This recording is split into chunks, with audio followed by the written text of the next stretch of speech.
এখন আমরা blog video করতে যে সামনেখানে দেখছো সর্ষার ভুঁই। তো এটা আমার দাদুর নিজস্ব ভুঁই।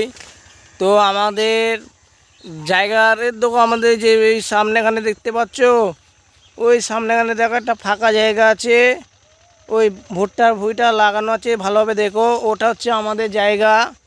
তো আমার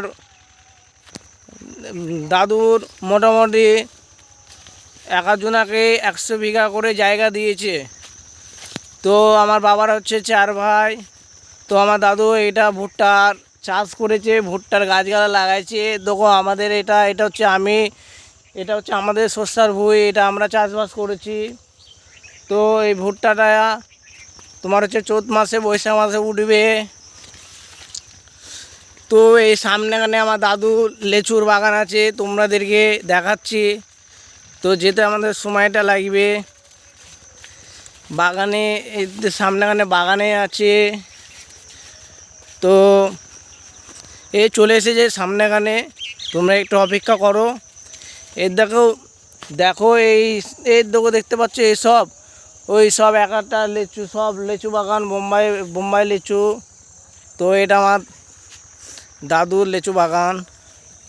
তো তোমাদেরকে বলে দিই, এর আগে লিচু বেচলো মোটামুটি 10 লাখ টাকা দিয়ে। তো সামনেখানে আলুর ভুঁই আছে।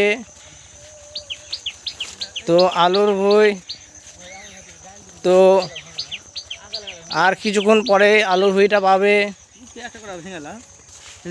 দেখি বড় ভাই একটু সাইডে। এই দেখো ভালোভাবে জমিগুলা দেখো। এই সামনেখানে আমার একটা বন্ধু আছে, এই সামনেখানে একটা দাদা গেল চাষবাস করে। এখানে ছোট ছোট ভুট্টা গাছ আছে, আর কদিন পরে বড় হবে। হ্যাঁ, চারিপাশে বাগান ফাঁকা। সামনেখানে ভুট্টার ভুঁই আছে, সব ছোট ছোট। চৈত বৈশাখ মাসে ভুট্টা গালা উঠবে। তো তোমাদেরকে অবশ্যই 5 কিলো করে ভুট্টা দিব আমি অবশ্যই। তো ভালোভাবে লিচুর বাগানগুলা দেখো। এইসব জায়গায় যদি আসো তো ঘুরতে আসিও, আমাদেরকে বলবে, আমরা ঠিক নিশ্চয়ই তোমাদের ঘুরতে নিয়ে আসবো।